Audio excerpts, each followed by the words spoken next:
Back in the shed with some more parts for the R34. I've got here some Mitsubishi Evo rear calipers. I've mentioned it in a previous video, but I'm going to be running Evo calipers front and rear. I've already got the fronts and I powder coated those before I started making the videos.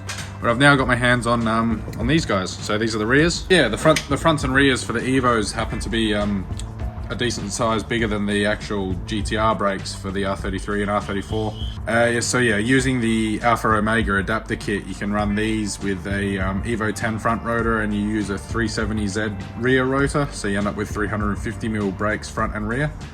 And yeah, decent little option. So I was going to powder coat these anyway, but someone's managed to absolutely coat the living shit out of them in spray paint by the looks. They've actually painted over the Bremo sticker. Oh, you can kind of see it in the light there, just under here. Yeah. So they left the sticker on and everything and then just hit them with some paint. Even on the, I don't know if you can see it too well, but yeah, the pistons and the dust boots, everything copped it. Spray paint on everything. So anyway, I've got a bag of red powder coat here. So yeah, we'll strip these down, get them cleaned up, and yeah, I'll hit them with some powder coat, and yeah, they should look really nice at the end. So the first thing you're going to want to do is get the pistons out. Probably easier with the caliper still bolted together, because then the air can reach both sides of the pistons. One will generally come out before the other, so yeah, that'll make it a little bit tricky. But so yeah, use compressed air in the brake hose. Bleed nipples are obviously locked off, and then yeah, the compressed air will push the pistons out. Word of warning, one thing you don't want to do is have your fingers anywhere near these, because if they do shoot out, there's going to be a lot of force behind them, and you'll absolutely make a mess of your thumb or finger if it's in there. So yeah, what you want to do is get a bit of wood or some cardboard or something. If you're using cardboard, you want nice thick cardboard, fold it over a couple of times, and you basically just drop him in there, so there's a gap on either side that the pistons can come out. And if they do happen to shoot out really quick, the wood's going to stop them from flying out, and you know, they're not going to smash into one another. And you know, saves you from having your fingers anywhere near them as well.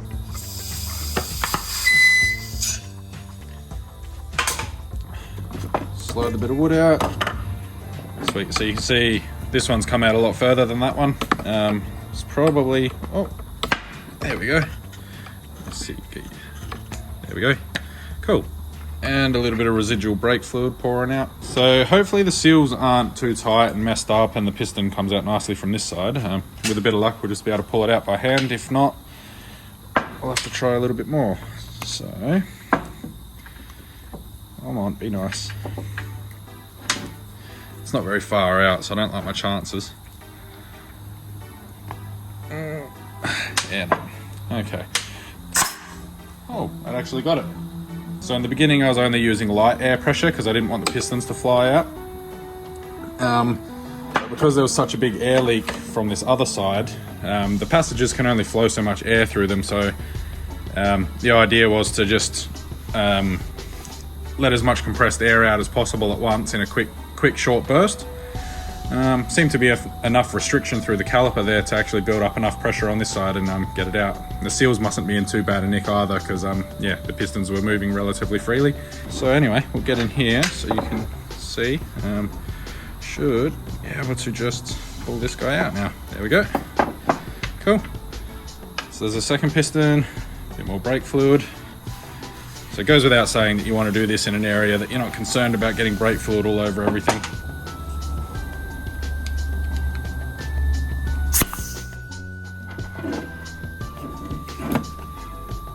Oh, let go of it, you bastard. Jesus.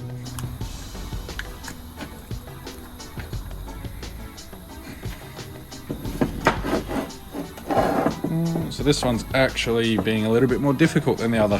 So, oh, there we go. I think, there we go, that's got it. The piston was cocked a little bit crooked. Cool, there we go.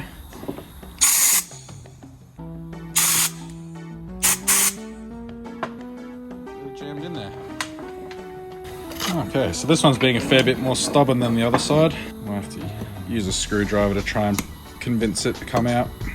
Okay, I don't have to worry about tearing these boots either, because I'm going to be getting a whole rebuild kit for it. I might just have to cut it off with a razor blade. This spray paint's really glued the dust boot in, so it's been a fair bit of a pain. Okay, so now you can see I've got access to this ridge in here. So this ridge is where the dust boot actually locks into. So now what I'm going to do is try and pry either side with a screwdriver and see if I can convince the piston to come up a bit higher. There we go, managed to get that piston down a bit further. So fingers crossed. Hey, there we go. Great success.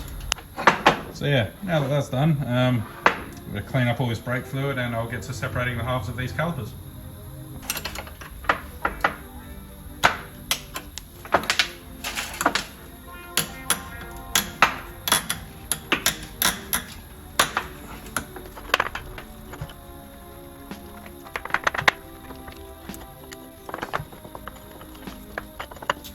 Okay, it's a bit hard to see because of all the grime and crap that's in here, but these two little Torx bits here, they're a T27 Torx piece. They hold down these little shims here that the pads sit on, so you're going to need to pull those out as well.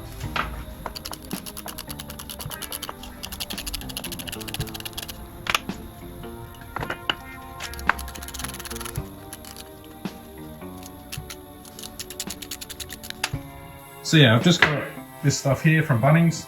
Should do the trick. I'll give them a nice coating and yeah, I'll sit them in a plastic bag to marinate for a few hours and see how we go.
So these guys are nice and clean now. There's a few little bits and pieces in the corners and crevices, so yeah, we'll go through with the sandblaster and get those out, and that'll also prep the surface for the powder coating, so it'll be nice and uniform the whole way around.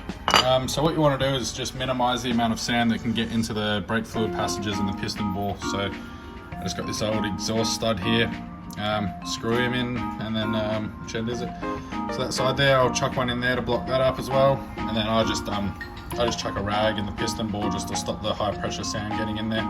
So this is a little sandblasting cabinet I've got. It's not without its downfalls, that's for sure. Straight out of the box they hardly work. They just pressurize the cabinet as soon as the little crappy filter blocks up. Kicks up all the dirt and then you can't see a single thing. So I'd like to set the camera up and record the process of the actual sandblasting, but the screen on my sandblasting cabinet's completely hacked up, so you won't see a damn thing. I can barely see in here, so it's a bit of a pain. But anyway, I'll get to it, and it's probably going to take me an hour or so to clean all these up. So yeah, won't bore you guys with the footage. So this is what they look like once they come out of the sandblaster. All the leftover bits of paint like this on these ones, all gone. Right back to the fresh aluminium. So there's a couple of little bits of pitting you can see in there. A little bit of moisture must have got under the original paint, caused a little bit of yeah, a little bit of corrosion, but that's not to worry, it's not a big deal. So the next step here is to go through and you got to tape the piston bores up, and anywhere that you don't want the powder coat to go, I'll be taping up these surfaces here where the two halves of the calipers mate together. And yeah, once they're all taped up and ready to go, give them a nice wipe over with some acetone just to make sure they're nice and dry, there's no oils from your hands on them or anything. So yeah, I'll get these guys taped up and cleaned up and ready to chuck some powder coat on.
Okay, so these guys are nice and cured up now.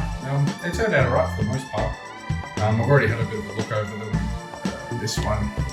This one here is pretty good.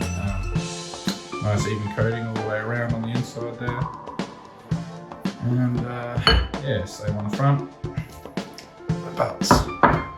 back side on this one, yeah, so it's nice even coating all the way around, nice and glossy. But then you come around to this area here, and I've missed this little bit in here, so a little bit of an error there.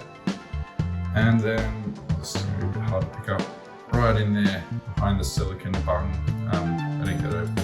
Didn't get coating in there.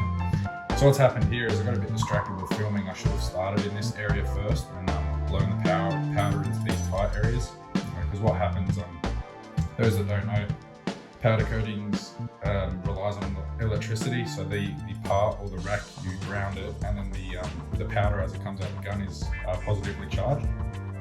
So what you can end up with is, if you spend too much time on a part, you'll actually end up building up a charge in it, and the voltage can end up looping around in tight areas, and you end up with basically like a little bit of a magnetic field, and then the powder is basically repelled instead of attracted. And because I spent so much time on the rest of the part before I got to this bit, that's more than likely what happened, and the powder was just being pushed away from that corner. So it's a bit of a shame. But yeah, anyway, the gun that I've got can do 2 coats pretty confidently. 3 coats would probably be pushing it for my setup, because it's a bit of a hobbyist powder coating setup. So I'll give that a quick hit tomorrow. I'll hit that area first, and then just give the rest of the caliper, the rest of the back side of the caliper a dusting. So I need a nice new Bremo logo to go on here. So yeah, I've got a vinyl cutter, so I'll quickly run through making the decal and yeah, chucking that on there. So to begin with, we need to know how wide to actually make the vinyl. So here and put a bit of a measure right across there. It's pretty well. And of course, focus is basically 50, a little bit over, but yeah, make it 50 on the dot, and yeah, it should fit nicely. Right, so welcome to parts storage. Just got the vinyl cutter sort of set up in here for the time being, because it's the easiest place to put it. So I've already got a bit of white vinyl loaded up in there, and the vinyl cutter's all set up. So all I've done is gone on Google and just found a nice Bremo PNG file, which basically means it's a vector file. So yeah, imported it into the software here. So you've highlighted it, go up to the top. You want to do a contour cut. Yes. Okay, so what this is basically going to do is it's going to trace this image, and being that it's a vector, it's a nice high quality, high detail image. So basically bring this up to the tightest tolerance we can without it blowing out. That should be nice right about there. Then we'll go trace, and that's going to create our cut lines. Cool, hit apply, accept. Cool, now what we can do, come on, so yes, we'll just drag the Bremo. So once it's outside of the page, that the vinyl cutter is going to ignore anything out there. It only concentrates on what's in this box here. So now we've got our cut template, and now we need to make it the right size. So, quickly, oh bloody hell, what am I doing? Just line it up with the edge here, which is 0, and drag this over. Ah, idiot. Oh, bloody hell, the wrong buttons. And drag this over until it lines up with the 50.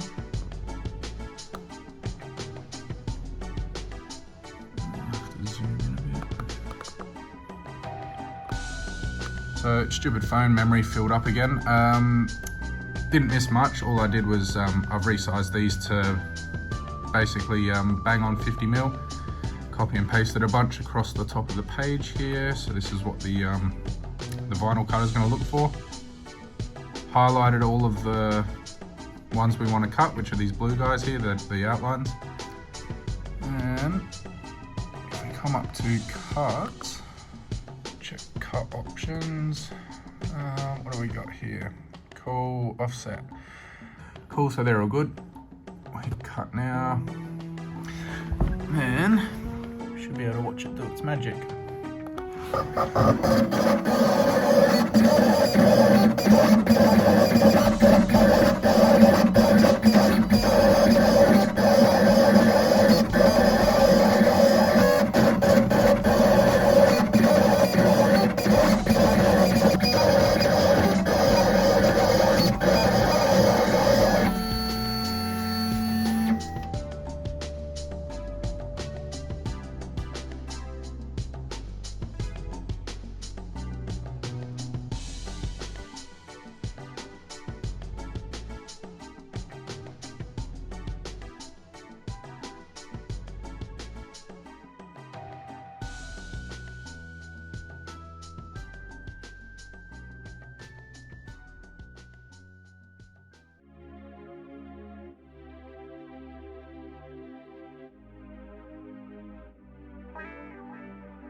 Obviously I'm going to refinish these bolts because they look absolutely trash. And then yeah, I'll be chucking a full seal kit through this, cleaning the pistons up and everything like that. But yeah, I won't worry about putting that in this video.